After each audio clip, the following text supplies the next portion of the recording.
আসসালামু আলাইকুম। আমি Mohammad Faruk Hossain, register pharmacist, Bangladesh pharmacy council. আমার আজকের টপিক হচ্ছে বাচ্চার ওজন বৃদ্ধিতে জিঙ্ক বি এর কার্যকারিতা। বাচ্চার ওজন কম, আমিষ ও ক্যালোরির ঘাটতি অথবা অপুষ্টিগ্রস্ত শিশুদের শারীরিক বৃদ্ধিতে জিঙ্ক বি সাহায্য করে থাকে। বাচ্চার যদি ডায়রিয়া থাকে তাহলে খাবার স্যালাইনের পাশাপাশি 2 সপ্তাহের জন্য জিঙ্ক বি রিকমেন্ড করা যেতে পারে। আর এই জিঙ্ক বিটা আমাদের শরীরের গ্যালোরিন নামক হরমোনকে প্রভাবিত করে ক্ষুধাকে বাড়িয়ে দেয়।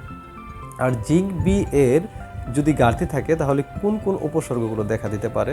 প্রথম হচ্ছে খাবারে অরুচি অথবা দৈহিক বৃদ্ধি, আর হচ্ছে আপনার যে রাতকানা, যকৃতের রোগ এবং দীর্ঘমেয়াদী জ্বরও হতে পারে, আর চর্মরোগও হতে পারে। আর এই ক্ষেত্রে জিঙ্ক বি সমৃদ্ধ খাবারগুলো যেমন কাবুলি বুট, ছোলা, এগুলো প্রচুর পরিমাণে জিঙ্ক বি থাকে।